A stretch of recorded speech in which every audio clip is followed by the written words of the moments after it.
Booth. I'm a life coach for Mormons in mixed faith marriage and a member of this Facebook group. And I want to provide a short little training on one of the most helpful tools I've experienced in my own Mormon mixed faith marriage and that I teach my clients in my coaching practice, and that is called a manual. Now, when I say manual, I get this idea from a life coach named Brooke Castillo who trained me.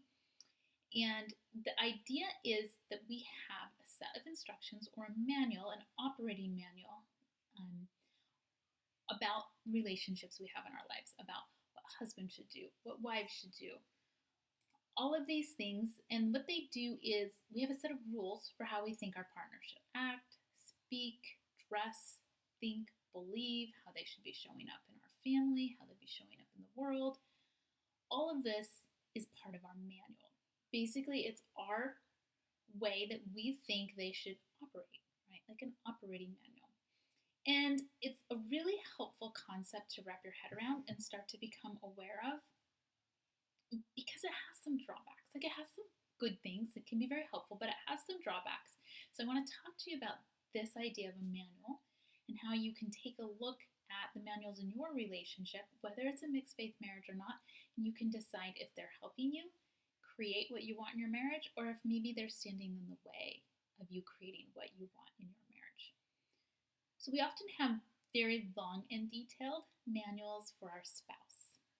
And the manuals often seem very obvious to us, so natural, so clear, that we assume our partner should know about it. And that if they don't, and if they don't comply, it must mean they don't care, or that they're unkind, or that they're stupid. Like it means all of these things. Now, rarely do we communicate our manual to our spouse, and if we do, we sometimes do it in a way that's non-negotiable or mandatory in sort of an ultimatum-like context. And if they don't follow it or get it, sometimes we even label them as morally deficient, when they fail to comply. That's why it can be really helpful to look at our manuals. So let me give you an example of manuals I have for my husband so you can see an example and maybe start to shine the light in your own relationships and see how this applies to you. So here are some things I definitely had on my manual, in my manual for husbands. They should show up on time for dinner.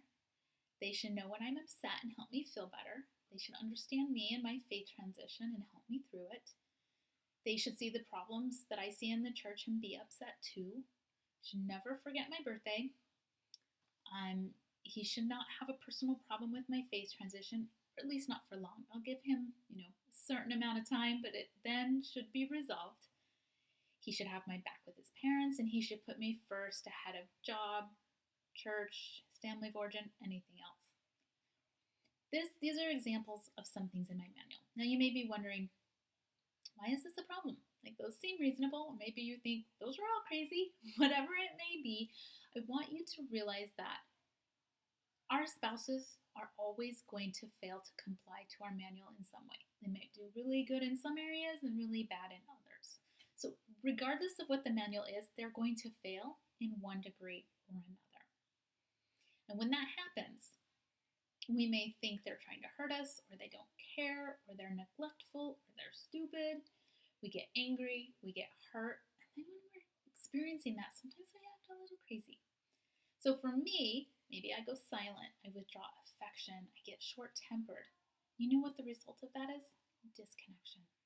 And I'm not liking how I'm showing up in the marriage. It's really interesting because it started as I wasn't approving how he was showing up in the marriage, right? You should be doing this, you shouldn't be doing this. And it ends up, I don't like how I'm showing up in the marriage now. I think the biggest liability of having manuals and not really recognizing them and taking ownership of them is that a lot of times that means we're conditionally loving. I'm basically communicating, I will love you if you show up for dinner. I will love you if you have my back with your parents. I will love you if you understand and help me through my faith transition, right? We're putting conditions on our love. It's like saying, I'll love you if you celebrate my birthday in a certain way and respond to my faith transition in a certain way. And the irony here is often what we want so badly from our close relationships like this is unconditional love. Like, love me even though I'm not perfect. Love me even though I've had a faith transition or I haven't. Love me even though I don't believe in Joseph Smith, or love me even though I do believe in Joseph Smith. Like, these are the things we really want from our spouses. And these manuals, if we really don't take a look at them, sometimes we are putting conditions on on the love we're willing to show to our partners if they don't comply with our manuals. So, how to recognize your manual? I recommend just writing it out, doing some sort of free write exercise. See what comes up. Really good time to do this too is notice when you get ticked off. Find out why. Ask yourself why. It's probably because they just did something in violation of your manual. Really good tip too is notice the shoulds and the should nots. Almost always when you're saying he should or she should or he shouldn't or she shouldn't, it's almost always a manual or a violation of that manual. How to let go of manuals, because this is really the work. But I want to say this first. First, there may be things in your manual you don't want to let go. You want to keep. He shouldn't hit me. There should be no abuse. He shouldn't sleep with other women. These are things you may not want to let go of. And that's perfectly fine. Recognize what they are, communicate them if needed. And then recognize the things that aren't necessary, the things that are preventing you from showing up in a way that helps you create the connection that you want. So for me, he needs to be on time for dinner, and then when he was late, I tell myself he didn't care. I would feel unappreciated. Then I would withdraw, go silent, be passive, say I'm fine when I'm not. Now, the reason I wanted to have a family dinner is because I believed that would help build a strong family. But instead, because I had this manual, I was creating exactly the opposite of what I wanted with my own actions of withdrawal and silence and passive aggressiveness. So think about it in the context of your mixed faith marriage. My manual was he should understand my faith transition. And when he didn't, I would get upset and not understand where he was in his own faith journey, right? I would feel judged, so then I would judge in turn. And when I stopped and really thought about it, it was kind of funny. I was in essence requiring of him to have my experiences as a woman in the church, my experiences in my childhood, in my family of origin, on my mission, all the firesides, lessons, same bishops, same leaders, same messaging, and then I was requiring him to interpret them in the same way I did. And then he should come to the same conclusion I did and validate that decision. That's what I was really asking with my manual. And when I slow down and look at that, it's ridiculous. It really is kind of ridiculous when I see it that way.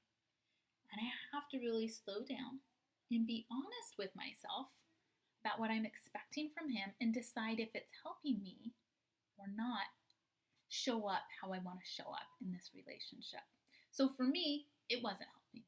Like, I'll be clear, it wasn't helping. I couldn't actually get him to understand because we just had different experiences. We had different things we experienced, so we came to different conclusions. Yes, we were both raised LDS, but by virtue of the fact that I'm a female and he's male, we had very different experiences in the church. I mean, he was raised where there was not home study, what am I trying to say? Release time seminary. I was raised where there wasn't. He served his mission in West Virginia. I served my mission in the Philippines. Like, he was the oldest boy of 5. I was a girl 4 of 9. Like, we just didn't have the same experiences. So I was asking him to, come to my conclusions based on my experiences, and it just didn't make sense. So I was so much better off just accepting that I was maybe asking a little too much of him, and that if I could drop from my manual that he really needed to understand me and my viewpoint and my faith transition, so much easier to show up in a kind and loving way with him, because I didn't feel like I needed to punish him for not understanding me. I was better off just accepting that he had a different experience and he came to different conclusions than me. That's that's how I was able to drop that manual. And by the way, dropping the dinner thing, that helped too. So get honest with yourself. Decide what stays and what goes. Do it for you.